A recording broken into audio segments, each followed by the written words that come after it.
भगवान कह रहे हैं गोपियों, ऐसी रात्रि का समय और रात्रि के मध्यकाल में मैंने बंसी बजाई, तुम सब यहां चली आई। क्या तुमने कभी वन नहीं देखा क्या? तो चली आई यहां देखने के लिए। अब तो देख लिया ना, अब घर जाओ। किसी भी स्त्री को रात्रि में घर से अकेले बाहर नहीं निकलना चाहिए। शास्त्र की मर्यादा है कि मध्य के समय या रात्रि के समय, मध्य अर्थात दोपहर के समय और रात्रि में कभी घर से अकेले घर से बाहर नहीं जाना चाहिए। और तुम यहां वन में चली आई और तुम पतिव्रता हो। पतिव्रता स्त्री को अपने पति को छोड़कर नहीं आना चाहिए, अपने पति की सेवा करनी चाहिए, क्योंकि उसका पति ही सर्वस्व होता है। भगवान बड़ी सुंदर गृहस्थ जीवन की चर्चा बता रहे हैं, ज्ञान दे रहे हैं गोपियों को। गोपियां शांत खड़ी हैं। जब भगवान बोल चुके तो गोपियों ने कहा एक बात पूछे कन्हैया। भगवान ने कहा पूछो। पति किसको कहते हैं जरा ये बताओ। भगवान ने कहा पति वो होता है जो रक्षा करे, जो भरण पोषण करे, वही पति होता है। शास्त्र के अनुसार पाति लोकम सपति, जो तुम्हारी रक्षा करे, तुम्हारा भरण पोषण करे, वही तो पति होता है। गोपियों ने कहा बात तो आपकी ठीक है, लेकिन कोई पतिव्रता स्त्री है, घर में पति का बड़ा मान सम्मान करती है, उसकी बड़ी पूजा करती है, सारे नियम का पालन करती है, और उसका पति कहीं विदेश चला जाए तो क्या करे? भगवान ने कहा तो कोई समस्या नहीं, आने वाले समय में फोटो चलेंगे। अपने पति की फोटो की पूजा करे, आरती उतारे, भोग लगाए, और इसके बाद स्वयं भी खूब पाए आराम से, उसकी सेवा करे, उसका चिंतन करे। ठीक है, लेकिन मान लो कोई पतिव्रता स्त्री उसकी पूजा कर रही, फोटो की पूजा कर रही, खूब भोग लगा रही है, तब तक दरवाजे पे उसका पति आ गया, फिर क्या करे? तो भगवान ने कहा इसमें भी कोई समस्या नहीं। अरे जब असली पति दरवाजे के बाहर खड़ा है तो जो फोटो रखी उसको हटाओ अलग, दरवाजा खोलकर जो असली पति उसको अंदर लाओ। गोपियों ने कहा बस आपके द्वारा ही निर्णय हो गया। ये संसार के जितने भी पति ये सब फोटो है, आज नहीं तो कल फोटो बन जाएंगे। कोई ऐसा है जो संसार में फोटो नहीं बनेगा? आज नहीं तो कल टंगी जानी है, क्योंकि ये देह छूटनी है, जब छूटेगी तो फोटो बन जाएंगे। लेकिन जो असली पति आप हैं, अब इनको छोड़कर हम उन नकली पति के पास नहीं जाने वाले, क्योंकि पति वही है जो संसार में रक्षा करे, सुरक्षा करे। और आप जैसा संसार में कौन हो सकता है जो सबकी रक्षा करता है, सबकी सुरक्षा करता है? इसलिए आप ही हमारे असली पति हैं, हम आपको छोड़कर कहीं नहीं जाएंगे। भगवान को लगा इनके अंदर तो बड़ा पक्का भाव है, तो भगवान अब उनकी बातों को मानकर उनके अनुसार कार्य कर रहे हैं। कोई गोपी कह रही है कि लाला हमारे हाथों में दर्द हो रहा है, तो भगवान उसके हाथ दबा रहे हैं। कोई गोपी कह रही है कि हमारे पैरों में दर्द हो रहा है, तो भगवान उसके पैर दबा रहे हैं। लेकिन एक चीज बड़ी जीव के अंदर होती है, उसे मद आ जाता है, अहंकार। हमें धन मिले तो अहंकार आ जाता है, ज्यादा मिल जाए तो अहंकार आ जाता है, बल ज्यादा हो जाए तो हमें अहंकार आ जाता है, सुंदर ज्यादा हो जाए तो अहंकार। किसी बात बड़ा सुन कि हम बड़े सुंदर हैं, किसी को इस बात का बड़ा घमंड कि हमारे पास ताकत बहुत, किसी को इस बात का घमंड कि हमारे घर में धन बहुत, परिवार बड़ा है। ये जो मद है ना, ये साथ नहीं छोड़ता है, मद। और गोपियों के अंदर भी मद प्रकट हो गया, जिसको सौभाग्य मद कहते हैं। उन्हें लगा अरे अब तो भगवान मेरा है, मेरे अनुसार कार्य कर रहा है, जो हम कह रहे हैं वही कर रहा है, ये तो मेरे बसीभूत हो गया। और भगवान किसके बस में है? कहिए आज छठा दिन है, आप लोग बोलते नहीं है। अच्छा कभी बोले ही नहीं कि आज ही नहीं बोल रहे? मौन व्रत तो नहीं राख्यो है, काहे नवरात्रि चल रहे हैं तो आप लोगों का मौन व्रत हो सा है। तो एक मद है जिसका नाम सौभाग्य मद है। गोपियों के अंदर वो प्रकट हो गया सौभाग्य मद। और भगवान तो प्रेम से बस में रहते हैं। किसी के अंदर अहंकार आ जाए, मद आ जाए, तो परमात्मा वहां से तुरंत चला जाता है। मैंने पहले ही निवेदन किया, जहां मैं है तहां हरि नहीं, और जहां हरि है मैं नाई, प्रेम गली अति सांकरी जामे दो न समाये। तो भगवान को लगा इनमें तो अहंकार आ गया, जिस चीज से हम दूर चले जाते हैं वही इनके अंदर भी आ गया।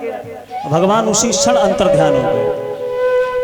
अब भगवान जिस समय अंतर ध्यान हो गए तो गोपियों को लगा ये हमारे अंदर कैसा अहंकार आ गया कि कन्हैया हमें छोड़कर हमसे दूर चला गया। अब तो गोपियां भगवान की याद में रोने लगी, याद कर कर कन्हैया को रोने लगी। और सुखदेव जी कहते हैं इतना रोई है, वृक्षों से पूछ रही है कि कन्हैया कहाँ गया है, तुलसी से पूछ रही है देवी तुम तो उनकी बड़ा प्रियतमा हो, उनकी प्यारी हो, तुम्हें छोड़कर कहीं नहीं रहते, तुम बताओ कहाँ गए हैं कन्हैया। पृथ्वी से पूछ रही है, पृथ्वी तुम्हारे बगैर तो चल के नहीं गए होंगे, तुम पर ही चरण रख के गए होंगे, तुम बताओ कहाँ गए हो। बरगद से पूछती, कभी पीपल से पूछती, जब कोई उत्तर नहीं देखता तो भली बुरी बात भी कहती। बरगद से पूछती है, जब बरगद जवाब नहीं देता है तो कहती है देखो ये तो बूढ़ो है गो, इसकी मति मारी गई।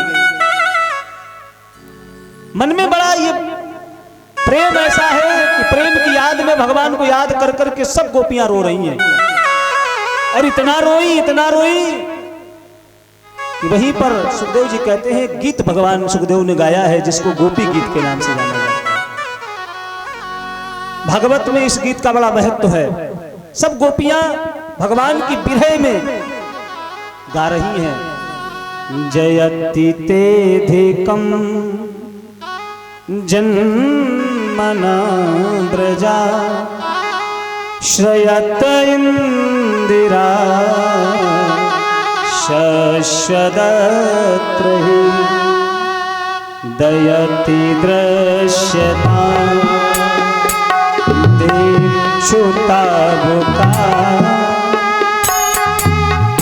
कैध्रता शवा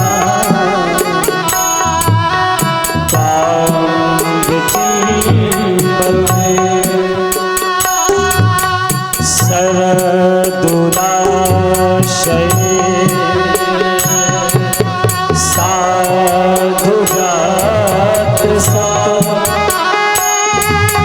सरसिजो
अब कथा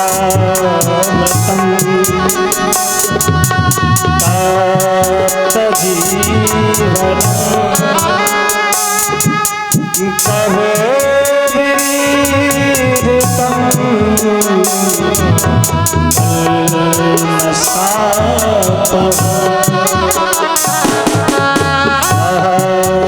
कह दयो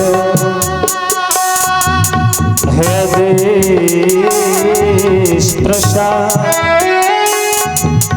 कुहक नो मना शोभया कहे हरि फलार्पितम् ते पदाम्बुजम्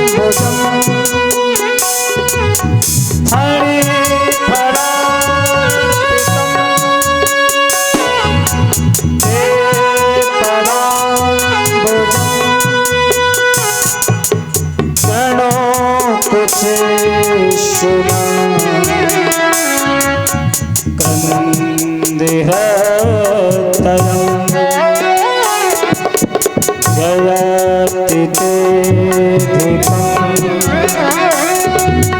जन्मना प्रजा श्रेयत इंदिरा शश्वता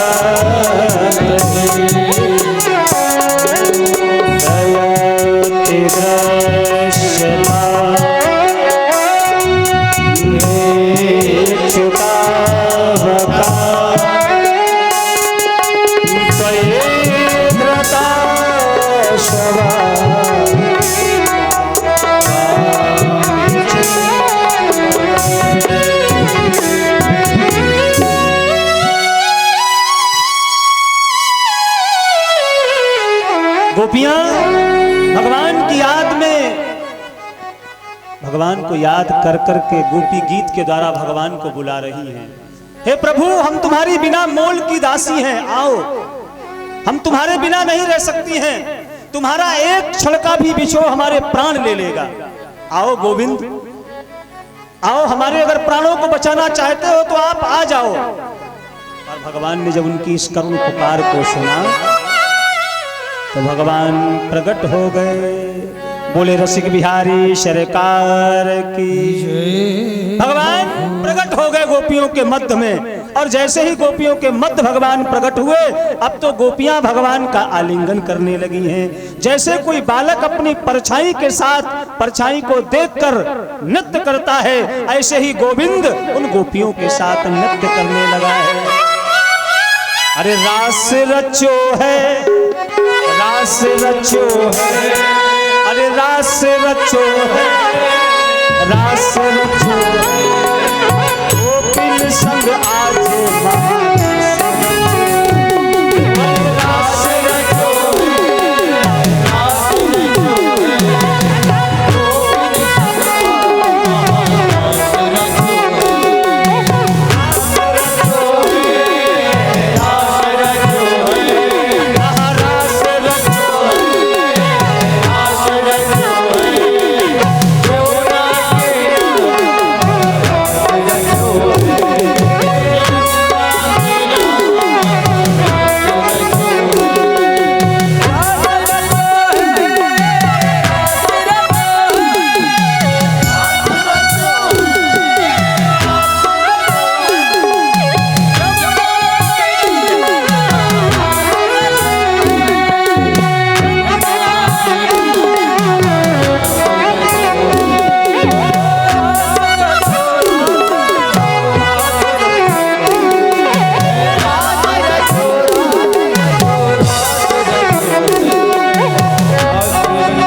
रास रचो है,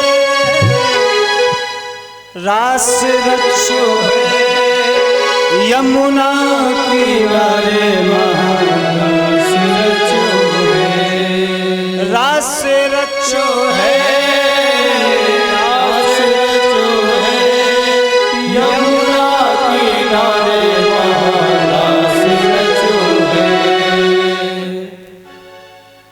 यमुना के किनारे जो निधिवन है, अगर वृंदावन गए हैं तो आपको पता होगा, जो निधिवन है यहीं पर भगवान ने महाराज किया है और समस्त गोपियों के साथ में भगवान महाराज कर रहे हैं। सारे देवता आ रहे हैं, सब अपने अपने विमानों से आकर भगवान के उस महाराज का दर्शन कर रहे हैं। कामदेव भी आया है भगवान के उस महाराज का दर्शन करने के लिए। बड़ी सुंदर कथा आती है कि भगवान शंकर भी आए और मैया पार्वती से कहा हम भी चलेंगे महाराज में। मैया पार्वती ने कहा वहां किसी भी पुरुष का निषेध है जाना, कोई पुरुष नहीं जा सकता। भगवान शंकर ने कहा तो देवी एक काम करो, हमें सजा दो, हमें ऐसा बना दो कि हम पुरुष से नारी लगने लगे, लेकिन हम भी महाराज में चलेंगे। मैया पार्वती ने कहा सजा तो दे, लेकिन तुम्हारे ये सांप, ये बिच्छू और गंगा जी इनको कहां ले जाएं? हम कितना भी छुपाने का प्रयास करेंगे ये तो सब नजर आ जाएंगे ना। भगवान ने कहा तुम सजाओ तो सही। मैया पार्वती ने खूब भगवान शंकर को सजाया। भोलेनाथ खूब सज धज के जा रहे हैं महाराज के लिए, अब पुरुष से नारी बन गए। किसी ने बड़ी सुंदर बात कही कि एक दिन वो भोला भंडारी और बन करके ब्रज नारी वृंदावन आ गए हैं, वृंदावन आ गए हैं। भगवान भोलेनाथ सज धज के अब पुरुष से नारी बन रहे हैं और मैया से कहा हम भी चलेंगे उस महाराज में, तो हम भी शामिल होंगे। एक दिन वो भोला भंडारी बन करके ब्रज नारी वृंदावन आ गए हैं, वृंदावन आ गए हैं। भोले भंडारी बन करके ब्रज नारी वृंदावन आ गए हैं, वृंदावन आ गए हैं। पार्वती ने मना किया पर ना माने त्रिपुरारी,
संग श्याम नाचे मैं भी नाचूंगा तेरे संग में, तेरे संग में।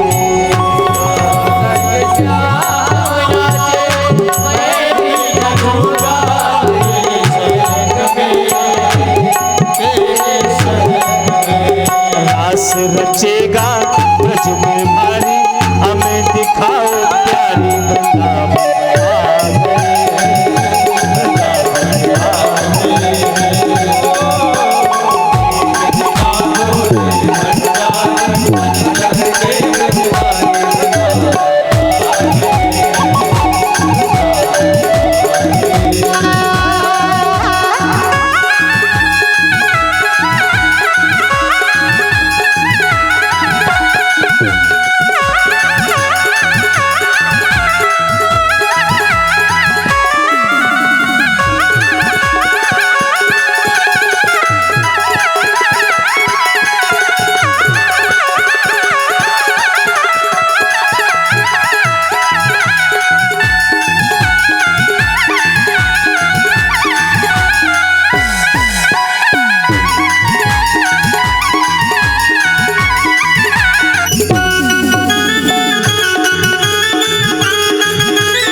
इस राज को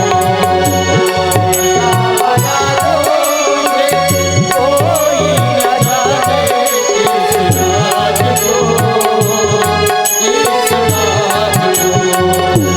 मेरी सहेली से कहना आना बुलाना ब्रजराज को, ओ ब्रजराज को। मेरी सहेली तेरी ऐसा लगाना ब्रजराज को, ब्रजराज को। अरे लगा के बिंदिया बहन के सारी, लगा के बिंदिया बहन के सारी, चाल चले मतवार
और एक दिन वो